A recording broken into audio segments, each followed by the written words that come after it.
Hello and welcome to the National Leadership Briefing. My name is Doug Sharp and I will be your host for today. Well, it is a big day here on the briefing and we've got an awful lot to cover, so we're going to jump right in. Let's go over the agenda. First of all, of course, as you can see behind me, we are going to be talking about the four pillars, because if we do not know what it is that we are rallying around here on the National Leadership Briefing, if we do not know the principles that we are all together working to advance into the spheres of society, culture, politics, and government, if we do not know what it is that we want to see manifest in these realms, in the government's policies and laws and the things that we care about, if we don't have that firmly in our minds, and if we're not all working together, we are not as effective. And we want to exercise what? Maximum influence in all of those spheres. So that is why we need to start with the four pillars. We're going to also do something that's turned out to be even more important than I always knew it was, and that is the CAG Ministries. The CAG Ministries, these structures that exist within churches that need to be there, they are now more important than ever with what it is that we're facing right now on the landscape here in Canada. We need to have CAG Ministries in place. So we're going to review that ministry proposal and make sure that we understand, if we don't have one, how we can get one and who's there to help us actually create it. So we're going to take a look at that. We're also going to take a serious look at the opportunity that you have created. And this is important for me to point out, because you were in great part the reason why this opportunity exists before us right now, and that is an opportunity to help select the leader of a major political party that could become the next prime minister of our nation. So we're going to have to review that opportunity today, because there's critical moments in time that are happening later today. That's today, this afternoon, Friday afternoon, that are going to be changing that conversation, and we need to be aware of what's going on so we can capitalize on the opportunity that you've created. The second thing, or the next thing we're going to look at, is we're going to do a quick deja vu moment, because that opportunity that you've created is eerily similar to another opportunity that we worked to capitalize on before, and we'll get into that a little bit more down the road. And we're also going to talk about the importance of understanding the difference between choosing a candidate to vote for and negotiating with a candidate for your vote. Two totally different things, and we're going to go over that. Then we're going to finish up for the most part today with an introduction of a colleague of mine that is working with me on a committee. We want to actually put a call to action out to you. If you have a heart for the work that we're doing on this committee, you're definitely going to want to hear from her and let us present what it is that's going on, and so that you can make a decision as to whether you'd like to work with us on that, because we like to call you forward if you have a heart for the work we're doing there. And then finally, I'm going to be announcing officially, finally, and I know it's been something we've been talking about for a while, but it's happening now. We're just right at the very edge, and that is the launch of NLB War Room Canada, which is going to be starting next week. So anyway, let's get started, and let's not waste any more time, because we have a lot to cover, as you can see. Thanks so much for joining us today on the National Leadership Briefing. I look forward to serving you on the hour ahead.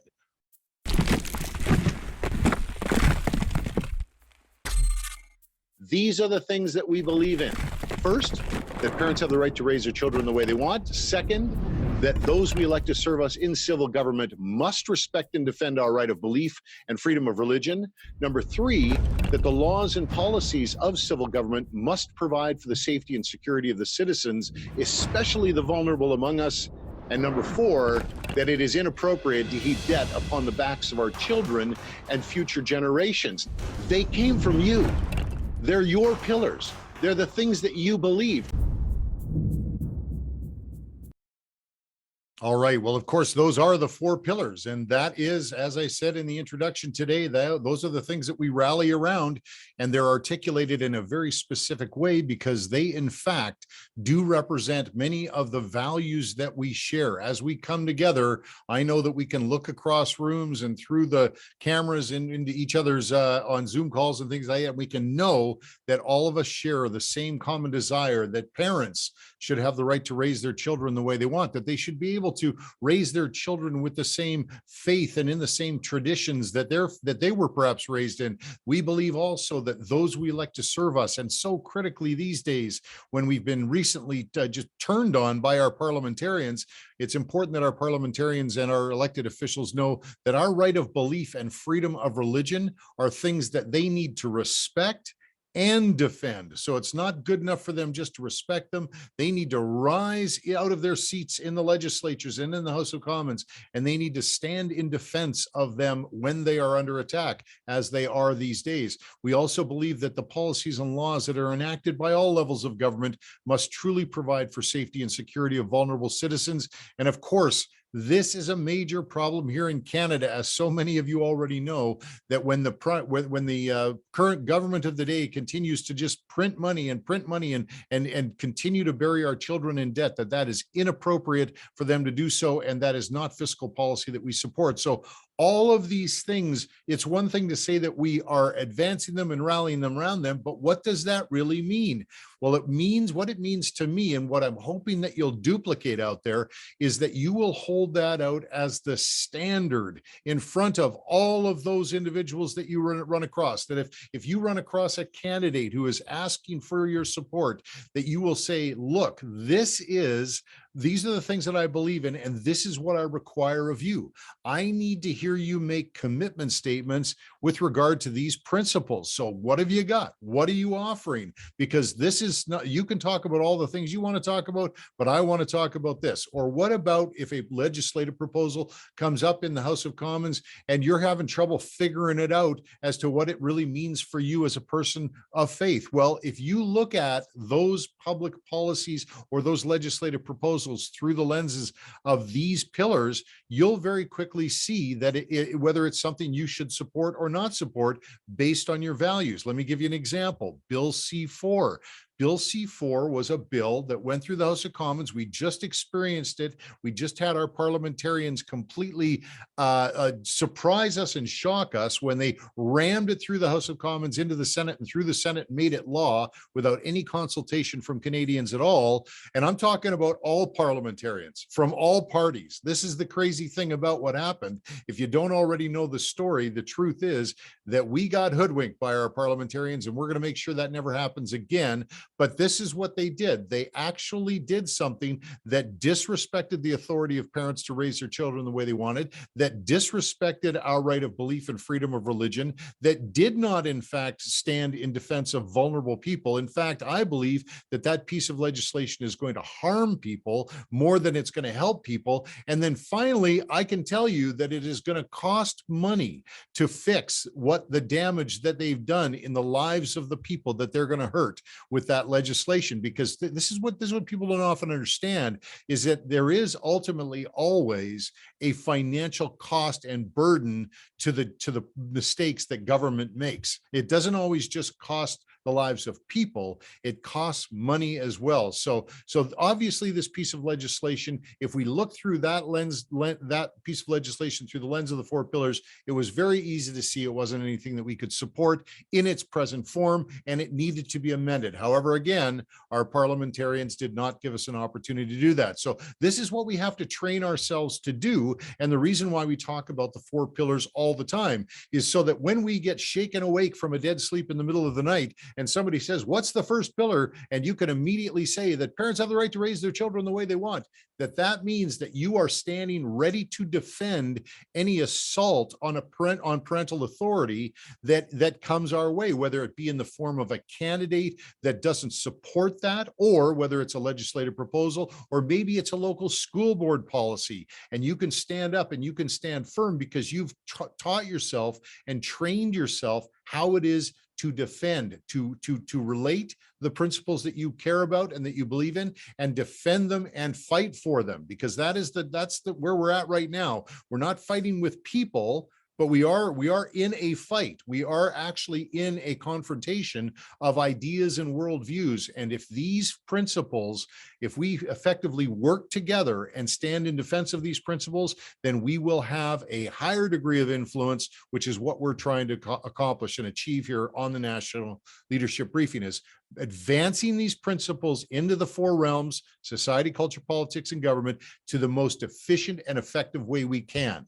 So that's important for us to do. So drill, train, and raise our level of understanding on the principles of the four pillars. You will find yourself that much more effective. Okay, so we'll leave that there for now, because I just want you make sure, if you haven't gone to watch the videos, the full length videos of the four pillar training videos on the NLB Essentials website, and you haven't downloaded the four pillar story. We have actually the story of where the four pillars came from. If you haven't reviewed that, then that's a part of the training. That is something you need to do, and review all four of those training videos when you get there. That's important that you do that. Okay, so let's stop it there, because I really want to get into this next segment.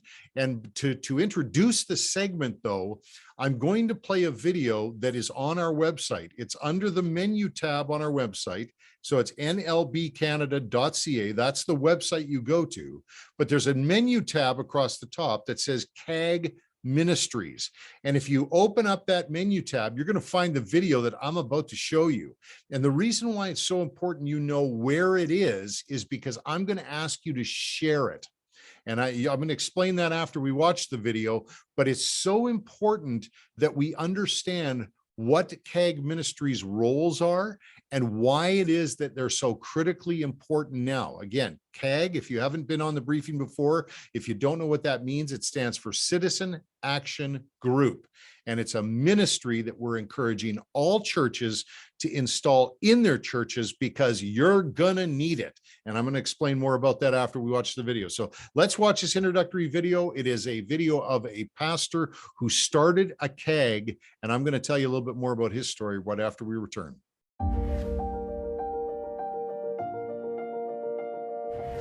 I became aware, just in my prayer time, these things started to come up about what was happening in the nation, primarily what I'd been reading about what was happening in the education system, the curriculum that was being introduced to grade school children and even preschool children, things that little children shouldn't even have to deal with until they're coming into their teen years. And it suddenly struck me that they're after the children.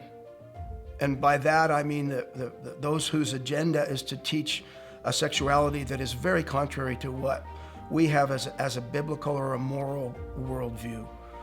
And when it struck me that they were after the children, and I thought, I have to do something, but I'm a pastor, I'm not a politician, I'm not a lawyer, I'm not an educator.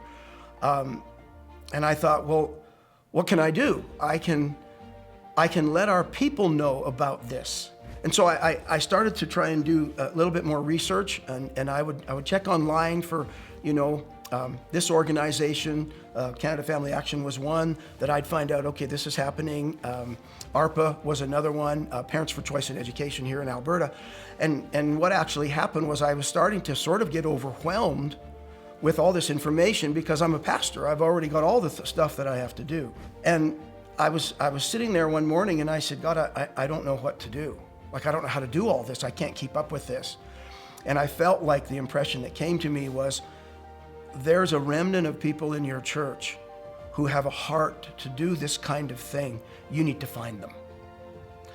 And, we pastored for over 30 years. And so I knew that for anything that was on God's heart, there's a group of people in each local church. I learned that many years ago, that God will speak to their heart about it, whether it's home missions or missions away or a building project or working with orphans, whatever. And so I just said, okay, I trust that there's people here that will have this on their heart. Because I just had too much to do. I couldn't keep up, as I said. So I got up that Sunday morning, just a few days later, and I said, we're going to have a meeting next Sunday night for those of you who have an interest or a heart for social justice issues. For what's happening in the nation. And I mentioned some of what was happening in the schools, and people kind of knew that because I've been sharing a little bit of that on and off over the prior weeks. And so then I got up again the next Sunday and said, tonight we're having a meeting. And it was totally, I had no idea how many people were going to show up. So we met in a small sanctuary that night, and I just had, 20 or 30 chairs set up, and 20 people came. I didn't have a plan, and really what I was doing was reaching out, trusting that God was leading me. And I said to the people that night, which really, as a public speaker, I felt kind of foolish. I said, you guys, I don't have an agenda. I realize that I need three things. If I'm going to get up on a Sunday morning and share for 2 or 3 minutes on here's what's happening and here's how we respond, I need people who can find information for me that's pertinent to us right now. My experience has been, and myself included, that Christians are largely uninformed on the issues. We're getting better, but we're largely uninformed. So I said, I need people who can find information that's pertinent to what's happening. I said, I need people who can vet that information and determine, okay, is this hearsay or is this something that's actually happening? And here's the research, here's the data. And then I said, I need somebody who can create an action plan or a response so that when I get up on Sunday, I can go, here's the information, here's where we found out, and here's what needs to happen. And you guys, here's how we need to respond. And so the people sort of said, okay. And I said, I don't know what to call this, a political group, a political action group. I said, but let's sit down and talk about it. 2 or 3 people from that group sort of came and said, I would be more interested. I will help you find the information. Eventually, after I think about within the next month, we had about 5 people that came, and we sat down as a group, and I said, well, you guys know the need here.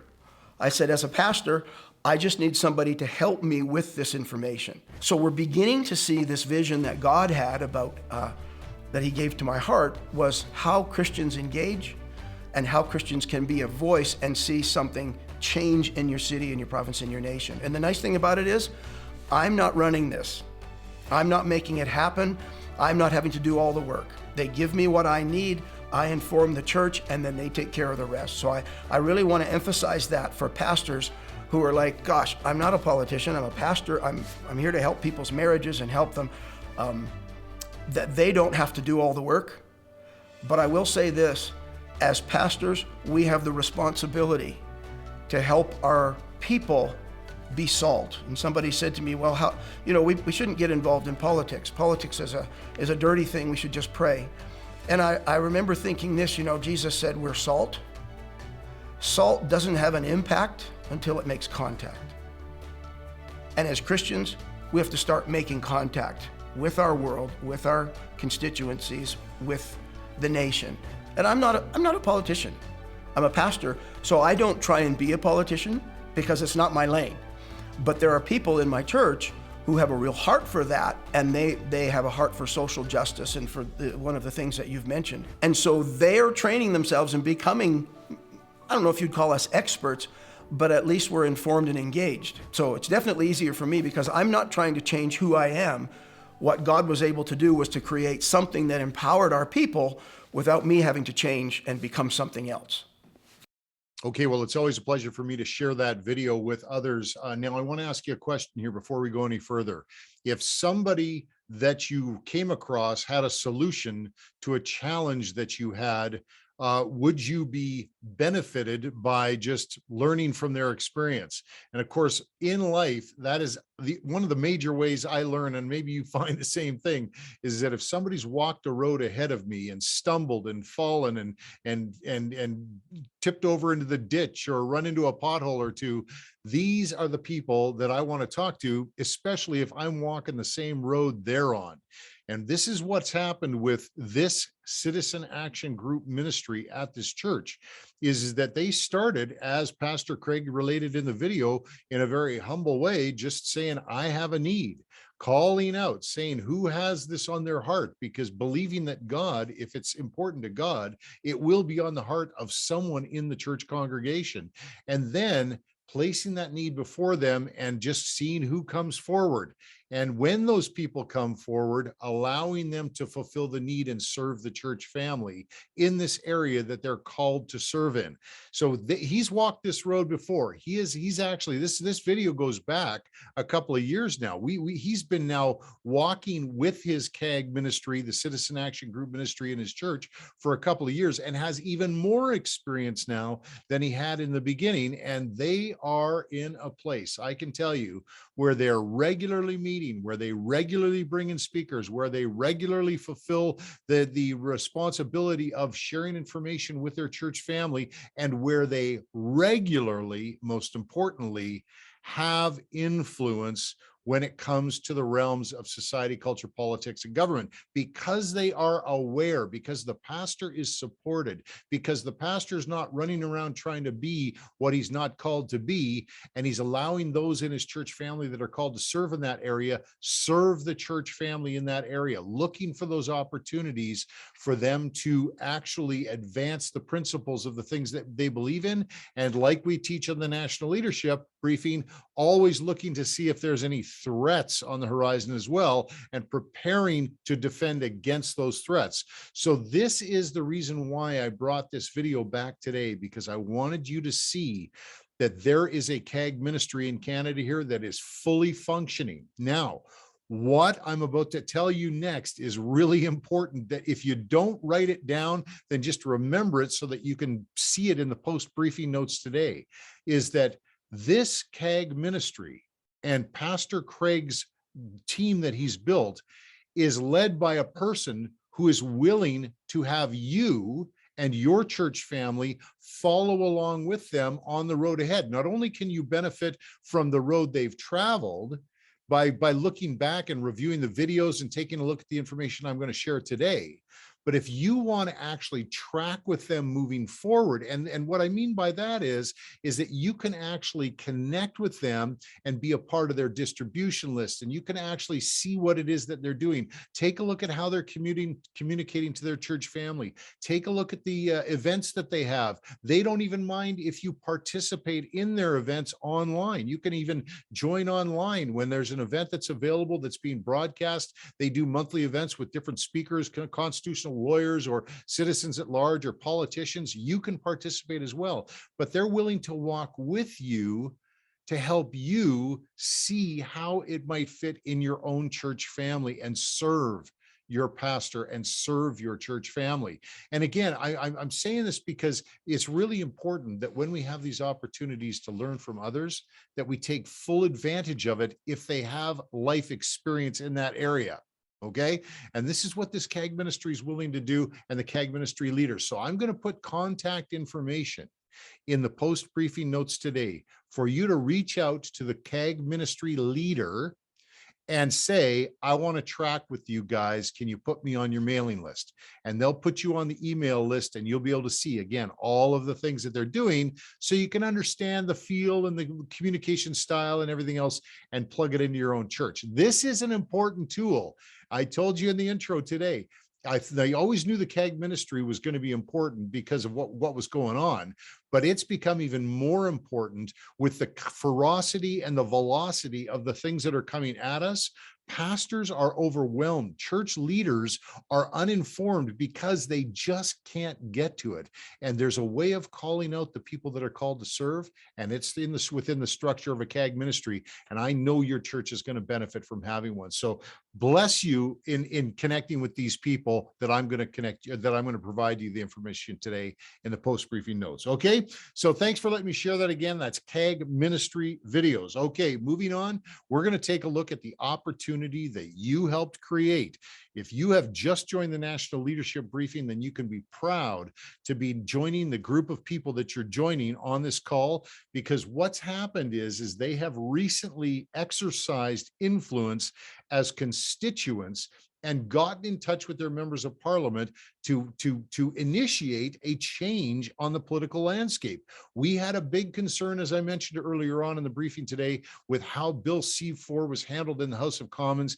And in particular, our greatest concern was with one political party in particular that claimed to be on our side that actually turned out that they were actually kind of working in a different direction, and that's the Conservative Party of Canada. So we had to help them by exercising what we called maximum pressure. We had to help them as constituents get back on track to make sure that they would never do again what they did to us with regard to ramming Bill C-4 through the House of Commons. Now, what happened as a result of that maximum pressure, or I can say at least in great part because of the maximum pressure that you exerted on your local members of parliament, is that there was a leadership change within one of the parties. And that leadership change has created the opportunity for us now to help select the new leader of that party. And that's so right now in Canada, as a matter of fact, today, this afternoon, the rules are going to be set for a leadership election to commence within the Conservative Party of Canada. Now, if all of a sudden you've shut down and said, wait a second, you're talking about partisan politics, I'm I don't want to get into that. I don't want to, I'm a PPC guy or I'm a liberal guy, whatever you think I'm about to say, stick around, because I want to explain myself to you. Whenever we have an opportunity to exercise influence and move together as a unit of a bunch of individuals coming together to advance the principles of these 4 pillars, we are going to capitalize on it, whether it's in the Liberal Party of Canada or the PPC or the Conservative Party of Canada. But what makes this particular piece of, or this opportunity, so critical for us to capitalize on is for 2 reasons. One is because this person could become the next prime minister of our nation. The way it works is that the person that's elected to the political parties, that person, if that party's elected into power, that the leader of that party becomes the prime minister. So whenever there's an opportunity to engage in any form, in any way, in any political party, when it comes to leadership, we're going to be there looking for the ways that we can enact strategies and deploy and make and be effective in influencing the outcome of that election. And that's what we're going to do again. Now, the second reason why it's critically important that we pay attention to this is because we've been here before on the national leadership briefing. So we do things, a lot of things here on the briefing for the first time. But this isn't one of those sets of circumstances. We have done this before because we walked this walkout back in 2020 when there was a leadership void within this very same party. So I'm going to play you a quick video of a quick training session that I did as to where we were at back then. Let's call this the Deja Vu segment, because throughout this video that I'm about to show you, remember, this is me talking about a leadership election opportunity within this party, but it's from 2 years ago. But there's a lot of things that you can learn from the past that remain true into the present. As a matter of fact, I'd like to think the principles and the things that we teach here on the National Leadership Briefing will always prove out to be true in the future. So let's take a look at this video from before to take a look at just how unique an opportunity we have and how excited you should be to participate in this opportunity moving forward as we work to select this new leader of this party. So let's take a look at Deja Vu, kind of a blast from the past. And by the way, I think I'm a little younger and I think I don't have as many wrinkles in this video, but don't be shocked by that. Okay, take a look at this. Hi, thank you for joining us. My name is Doug Sharp. I'm the host of the National Leadership Briefing, and this is the midweek touch point. Now, we have a very, very real problem, and that is that we're growing too fast. We are growing so fast. There's so many people joining the briefing and joining on to Operation Engage that we have a lot of folks that need to be brought up to speed. So we're going to start there at this week's midweek touch point. What's happening here in Canada is really important for you to know as a member of the faith community. Within a political party here in Canada, they are in the process of identifying a new leader of that party. Now, the democratic process in Canada is laid out in such a way that whoever is the leader of a political party could very well become the Prime Minister of Canada. And that individual has a tremendous amount of power and authority to make decisions about what our neighbors' lives look like. If you've seen some of the decisions of government lately, you know that civil government decisions and the power of the prime minister can either negatively or positively impact the lives of our neighbor. And if we have an opportunity to influence who that person is, we want to and need to take full advantage of that. So that's why we're getting together now on these mid-week touch points, is because we want to make sure we're doing all we can to exercise the maximum amount of influence we can within this democratic process of identifying who's going to lead the Conservative Party of Canada. So this is where we're at right now, but I want you to understand this week some of the numbers that we're dealing with, because I want you to get as excited as I am about where we're at in the process. Okay, first of all, let's take a look at the hard numbers of the Conservative Party of Canada.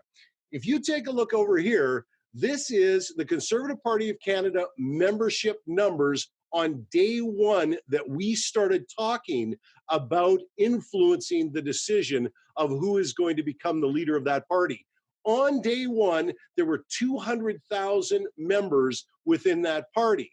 Now, on election day, when they cast the ballots to see who's going to become the leader, it's very possible, because of all the interest of the things that are going on about candidates, new candidates coming on, and just the rallying of the people around different candidates. It's quite possible that the membership of the party could grow to as high as 300,000 members. So on E-Day, there is a possible 300,000. Could be less, could be more, but that's a very real possibility. Now, if I'd looked at the previous leadership election of the last leader, we took a look at the number of votes that were actually cast, because everybody that's a member on the day that the election goes on, everybody that's able to vote and eligible to vote during the process will receive in the mail a ballot. Well, do you want to know something crazy about this thing? Is not everybody mails in their ballots.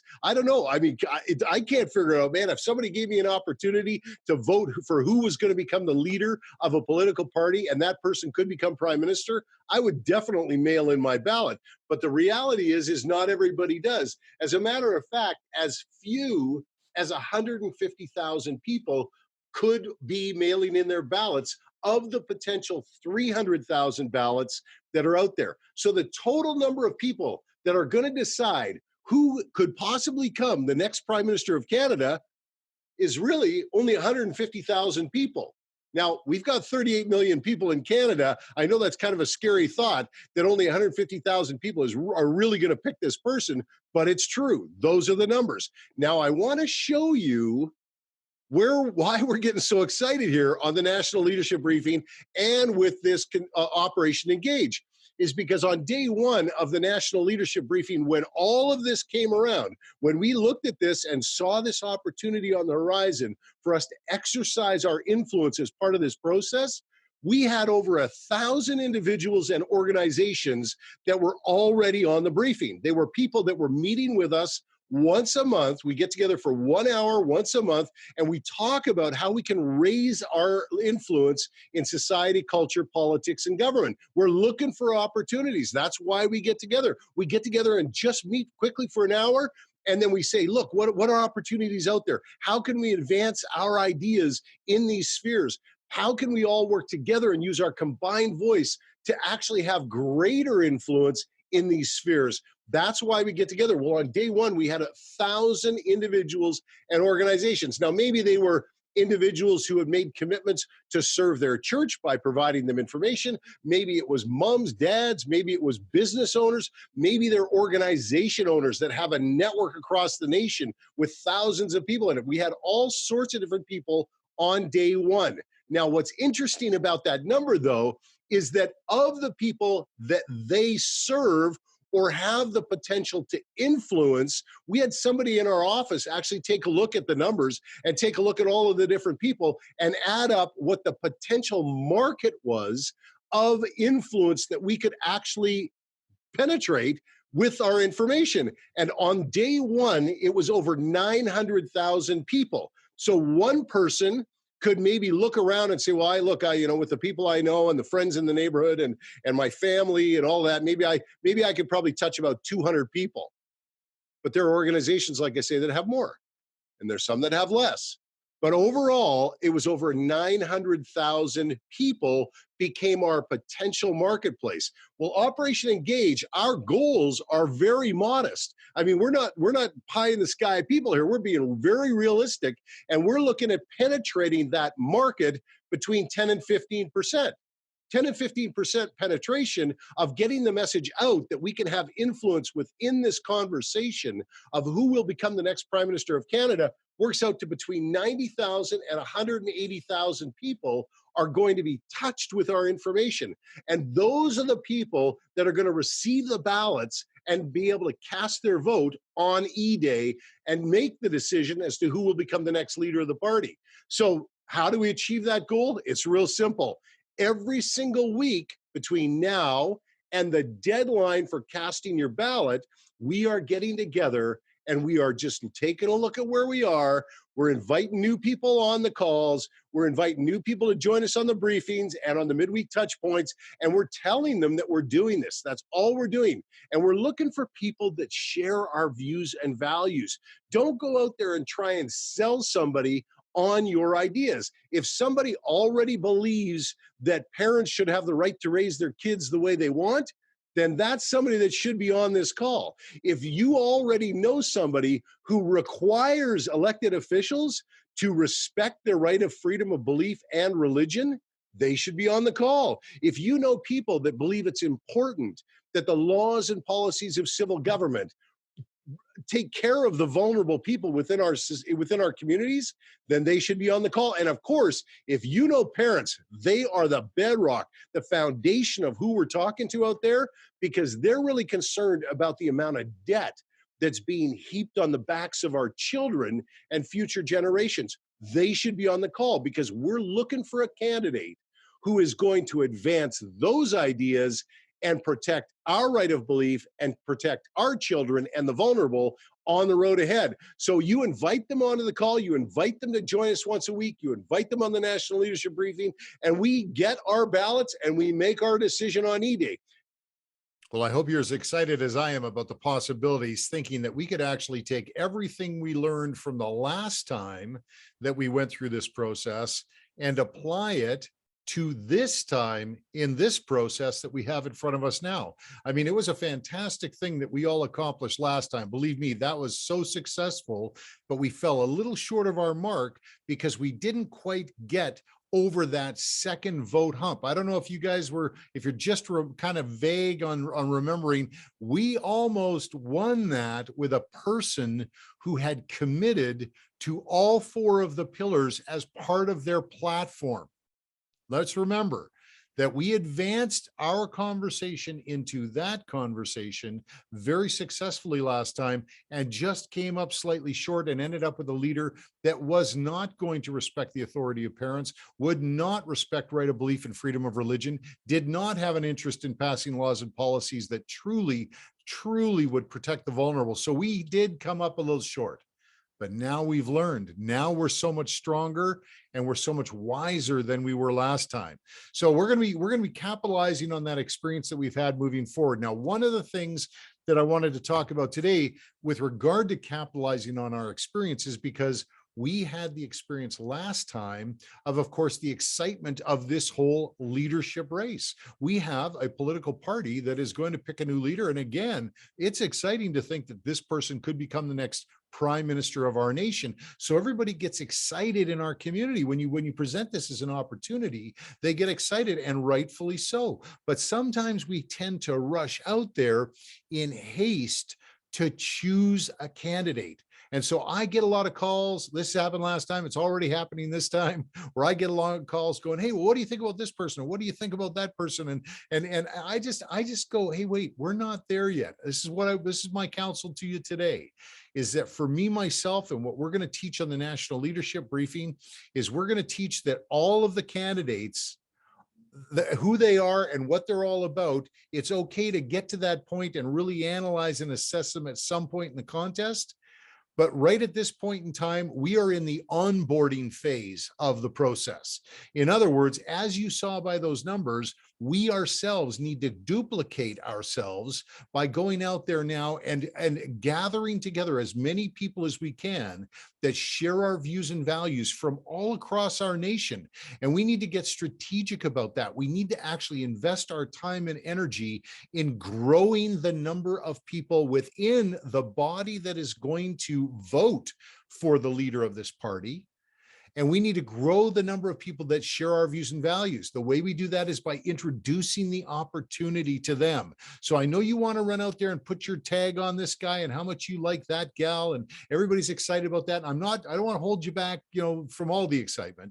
But I do want to remind you that there's a process that we've got to go through that leads up to that person being elected. And right now, it's all about onboarding people into the opportunity. And what that looks like in actual practice is everybody that's over the age of 15 years old needs to buy a membership in the Conservative Party of Canada. And again, if you're gonna be hesitant about doing that because you feel so strongly about some other party or you don't want to get involved in politics, then please get over that, because we're about to onboard the most number of people into the political process in Canada to make one of the greatest decisions that's ever been made in one of the most critical times in the history of our nation.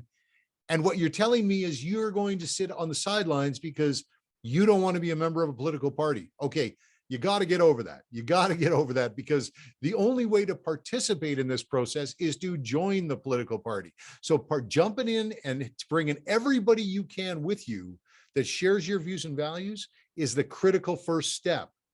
The second step is not picking a candidate. It's not going, oh, I like this guy, I like that girl, that's not the second step as far as what we're teaching on the National Leadership Briefing, because we've been around for a while, right? And let me give you a couple of reasons why you don't want to rush out there and pick a person. Okay. First of all, you don't want to rush out there and pick a person is because we're in a negotiation phase with these people right now.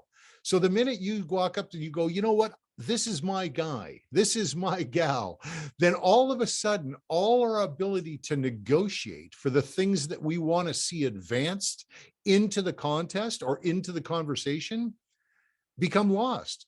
So we're holding back our support. And instead of approaching someone and saying, you have my support, what I'm doing anyway, and what I hope you duplicate, is you get in touch with these candidates. And by the way, I'm going to help you get in touch with all these candidates. Believe me, whoever comes forward, we're going to do this all on the road ahead. And I'm going to teach you how to do it. So you don't have to worry about if you don't know what you're doing, I'll get you there. But I'm not going to just give them my support. I'm going to negotiate with them. And I'm going to say, hey, look, first of all, it's possible this person might have been one of the people that messed up on Bill C4. So I'm going to need to know, I'll need a commitment from you that's never going to happen again. How about that? Let's make that a point of negotiation. Or second of all, hey, I've got these 4 principles that are actually non-negotiables for me. As a matter of fact, I'm not here to actually negotiate with you on that. I just need to know what you can commit to when it comes to parental authority. Is there any possibility of you advancing a parents' rights act or something in the House of Commons? What do you got? Show me your best. We got to bring them out. We got to draw them out to us, make them earn our support. Don't just give it away. So that's the first thing I want you to know about where we're at when it comes to negotiation is we're going to talk to all of them. We're going to care about all of them. We're going to pray for all of them and their families, but we're not going to choose them until we've had an opportunity to negotiate with them. And then the other reason I want to have you hold off on picking somebody right off the get-go is that the truth is that there may be 4 candidates when it starts, and you might say, this is our guy. He's better than all the rest. Like, this is our guy, and he's the guy, or no, he's the guy. He's the guy. He's the guy, and he's better than anybody else, and he's my pick. And you tell everybody you know, because you're a center of influence. And as a center of influence, when you speak, people listen to you, right? But you pick this guy and you say he's better than anybody else. And then what happens is during a leadership race, it's a long time.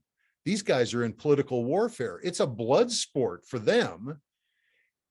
What if he doesn't make it to the end of the race? What if all of a sudden, he's not even there anymore. And you have identified that person as your choice. And now, and you maybe even have said a couple of nasty things about some of the other people there. And now all of a sudden, not only the influence you possess, but anyone else you communicated with in the process is now going to be tainted by the fact that, wait a second, you said that person wasn't as good as that person. So why should I now all of a sudden shift to this person?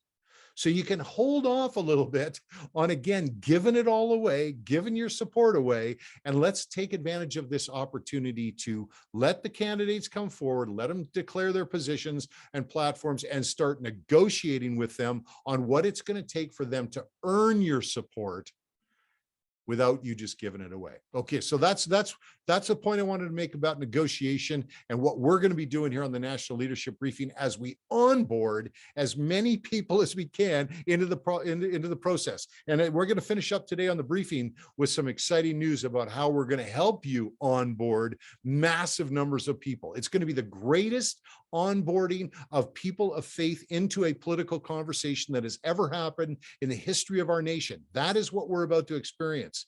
That is what I'm asking you to stick around and wait and participate in. So let's get to it at the end of the call. All right. So anyway, but we're going to leave it there for now. And I want to introduce you to another opportunity. And this is what happens when we come together with a heart for the other, with a heart for vulnerable people. I want to introduce you to someone now who is working with me on a committee to help vulnerable people by raising awareness to the challenges that they have. And here she is now. Well, thank you so much, Kate, for being with us today. For those of you who have not had the pleasure of meeting Kate Pankratz, here she is from the We Thrive Foundation. Thank you, Kate, for making the time to join us today. I am very honored and delighted to be here and super excited to be able to engage with the national leadership. That's awesome. Well, yeah, we're glad we're glad you're here. And now, Kate, in all, just full disclosure for everyone, Kate and I are colleagues on the board of the Break Free Collective. And of course, this is a survivor-centric organization, anti-human trafficking. Our goal is to eliminate human trafficking in Canada. And so we're working together on a board doing this kind of work. So Kate and I have just recently met and come together and begun working together. So good to be with you, Kate. Awesome. Awesome to be here. Super excited to be working with you, Doug. I'm very, very excited about what's upcoming. Good. And now I have had the pleasure of getting to know you a little bit. Why don't you take a couple of minutes just to tell us a little bit about you and where you're coming from in your organization? Absolutely. Thank you. So I am the founder of the We Thrive Foundation. I would like to say more so that God's the founder of the We Thrive Foundation, and I'm just thankful to be able to be a vessel in that work. And we started Function about the revelation of the project was about 3 years ago, but we've only been an active organization since June of 2021. So we're very excited to be coming up on our 1-year anniversary of operations. And as far as my personal testimony, just a little bit of information.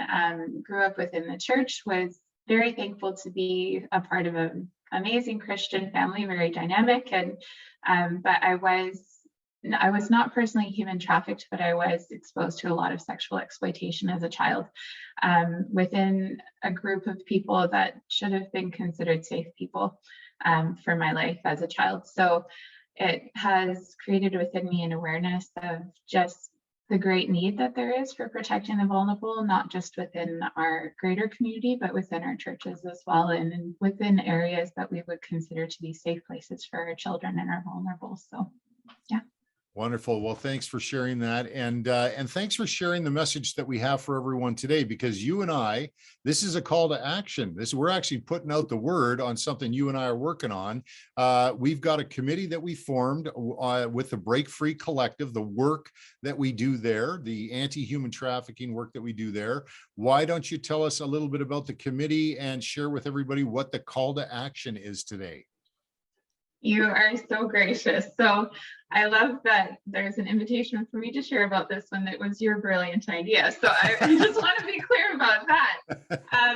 So I'm thankful that you had brought up at our last meeting about the fact that there has been such a need for there to be clear, concise communication about the Human Trafficking Awareness Day, which takes place on February 22nd every year. And when you mentioned like there hadn't really been easily accessible information that was concise and really easily shareable. And so with that comes the need for this committee to be able to develop that. And so it's an awesome invitation for anyone in the community that's really interested in finding out how to be involved in caring for those that have been impacted or are vulnerable to human trafficking.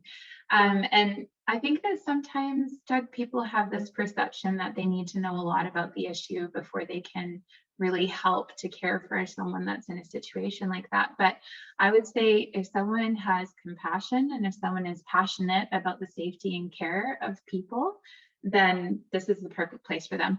So if they have an interest in research, or if they want to just be able to come alongside and be encouraging and be able to be a part of this process, then we welcome everybody that has an interest in being able to support it. So we'll be looking forward to inviting them.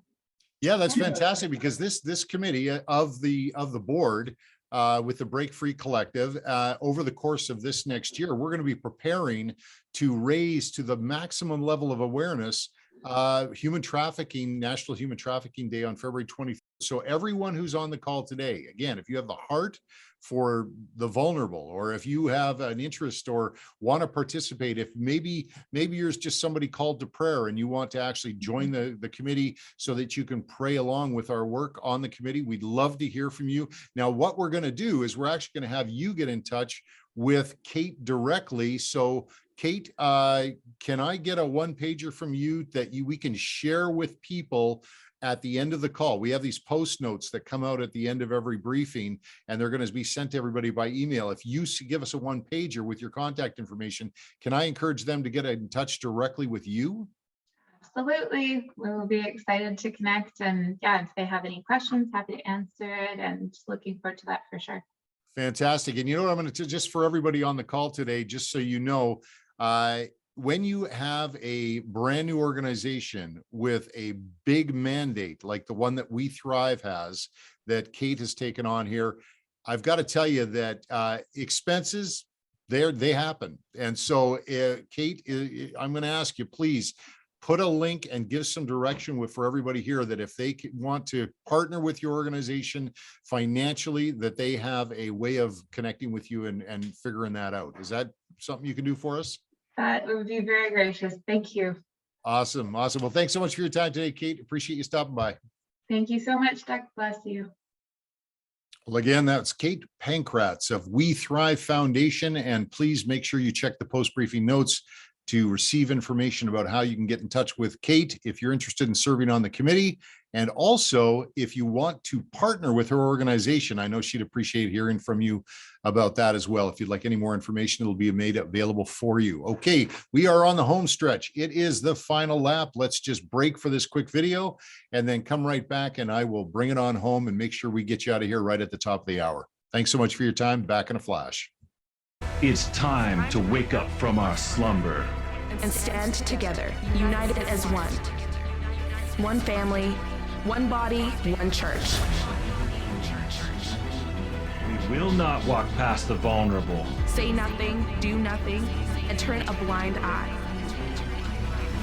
We are citizens of a great nation. We are good Samaritans to our neighbors. You are not alone. We are the largest unified voice in Canada. So we stand united. This is our rally cry. We are Christ to our nation. This is our battle cry. He shall have dominion from sea to sea and from the river unto the ends of the earth. Righteousness will reign. Justice will prevail. We are united. Okay, well, let's wrap it up. Before we do, I want to make that announcement that I'm going to make today. But before I actually tell you specifically what it is, I want to give you a little bit of background to help you understand the context of why we're doing what we're doing on the immediate road ahead. First of all, let's take a look at the NLB participants. That's you, people that come on the briefing, people that join us every month, versus social media users. There's a real interesting bit of analysis we can do on those two different people. First of all, when it comes to time, of course, we dedicate a short amount of time. We make the briefing 1 hour once a month. I mean, this is just 0.0018% of your time. We ask you to dedicate and join us and establish the habit of coming together and rallying around the things that we believe in. So we have a short amount of time for when you participate as an NLB participant. For the social media users, those that are on Facebook and Instagram and Twitter, they have a long amount of time. They oftentimes spend hours every day, in fact, on social media. As far as focus goes, we hunt with a rifle here on the National Leadership Briefing, whereas social media users tend to use a shotgun. And if you're not a gun owner, let me just say this is a little bit better analysis. You're hunting with a rifle. You have a single projectile that goes to a very specific place. We're very focused. Where a social media user hunting with a shotgun, it just sprays pellets out of the end of the gun, goes everywhere. It's not really a focused approach. That's the difference between NLB participants, of course, and social media users. Frustration levels are low. If you're on the National Leadership Briefing, you have a low level of frustration, we have found with the people we've talked to, because you're actually out there doing something. We actually raise your level of understanding, and we actually give you stuff to do. So you're actually not frustrated because you're out there taking action. Social media users, oftentimes they get a little bit bogged down because they're a little bit concerned about everything, because they've got everything coming at them. There's not really much of a filter out there. As far as confidence level, we have found that our NLB participants have a high level of confidence when it comes to dealing with things, where when you are a social media user, you oftentimes have a low level of confidence, of course, because you are constantly being just hammered inside of a silo of negativity or whatever it is that you're caught up in. The AI algorithms, if you see things that you're kind of tuned into and it's just bad news after bad news after bad news, your confidence level drops when you're on social media for hours and hours. As far as competence goes, of course, we do a lot of training here on the National Leadership Briefing. And I know you A-type personalities that just want to get out there and take action oftentimes go, Doug, enough drilling and training. But you know what? You can never drill and train enough, is my view. So stick around. You'll see that competence level raise as you do more and more drilling and training. Of course, the social media user, the competence level is low because they are just passively reviewing the negative things without having that action item connected. As a matter of fact, on the National Leadership Briefing, we don't like delivering problems to you or challenges unless there's a solution attached to it. We don't even want to talk about it unless there's some solution that we can deliver along with it. Social media users, unfortunately, do not have that, so their competence level is low. However, this is the one I wanted to point out, shareability. Well, yes, you can share the National Leadership Briefing. You can share the midweek touch points that you get. You can encourage people to join the briefing, and you can encourage people to join us in the opportunities that we have to take action. However, there is a shareability aspect to social media that gives us that much greater an edge. And so we want to take full advantage of that, which is why next week, we are launching what is going to be called NLB War Room Canada. Now, don't be thinking we're going to war. War Room Canada, kingdom style is what we're talking about. We're talking about something that is not a battle of the flesh, that we are going to go in there into the social media sphere, and you and I together are going to share the opportunities that we have to take action. So NLB, obviously going to continue working regular, monthly, 1 hour. You're going to get your midweek touch points, and we're going to continue to drill and train. But when it comes to taking action, specific action, targeted action, things that we need to get out fast and furious to counter the speed of the velocity of things coming at us, we're going to be capitalizing on the shareability of social media. Now, as we charge out into that sphere, though, we're going to be cautious. We're going to have our blinders on. We're going to keep hunting with a rifle. We're not going to be spending a lot of time on there getting caught up in silos of negativity. We're just going to stay focused. So I'm going to be including in the post-briefing notes very specific links for you to click on and go to specific pages to actually receive the information we're going to deliver every day of the week. Weekends off, Monday through Friday. You're going to get Doug Sharp delivering a brief message to you that you can share to enforce the work that we're doing on the National Leadership Briefing. So don't go Googling and doing all that stuff. I'm giving you the links. So let's use the targeted links. Get in there, like and share the pages and comment, and get used to get yourself positioned high on being notified as to when we post new things. You're going to see Facebook and YouTube right out of the gate. Those are the two that we're starting with, but we're going to eventually branch out into all the platforms. Okay. But for now, get in there and like our Facebook page. Pardon me. When I say our, it's my own personal page I'm going to be giving you, because that's where we're starting, is my own personal page and the National Leadership Briefing YouTube channel. We want to make sure that you're liked, you ring the bell, you've done all the things, you subscribed and gotten ourselves connected there as well, because what we deliver to you there is going to be very shareable. Okay, so that's the good news I wanted to share with you. Looking forward to serving you there daily over the next years ahead. Hopefully, I'm looking forward to doing that in an ongoing basis. But let's get started next week and have some fun with it. Okay, now until then, though, and until next time, God bless you, God bless your family, and may God continue to bless this great nation of Canada.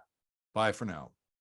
Once every year, the 11th month, on the 11th day at the 11th hour, we stand in unity to commemorate the end of World War I and to honor the great sacrifice of those who fought to preserve our freedoms. In Flanders fields the poppies blow, between the crosses row on row. O Canada, are you still a country worth dying for? Do we honor our fallen heroes? What were their hopes, dreams, and aspirations? Did they believe that we should be free to raise our children the way we want? Did they give their lives to defend our right of belief and freedom of religion? Did they consider Canada to be a place that would protect the citizens, especially the vulnerable? Was freedom truly worth dying for? That we should not be enslaved by massive debt heaped upon our children? Yes, these freedoms were worth dying for. Today, we continue to honor those who serve our country, lest we forget and fall victim to a tyranny that is eager to rise once again. Yesterday's freedoms were worth dying for. Do we now call them privileges only for them to be taken away? Oh Canada, what is freedom worth today? Lest we forget and no longer stand on guard. Do we wear poppy while paving a road of oppression right through Flanders fields? No. We wear poppy because we remember them. We stand with our brothers and sisters in arms, and we honor them by preserving the freedoms that they fought to preserve. World War I was deemed the war to end all wars, but we know this was not the last of wars. To this day, brave men and women take a stand, and we stand with them. We stand on guard with those who choose to sacrifice their well-being to preserve our freedoms. We don't forget why we wear poppy while we're wearing a poppy. We remember. Come on, Canada, now is the time more than ever. Stand up and wear your poppy proud, lest we forget.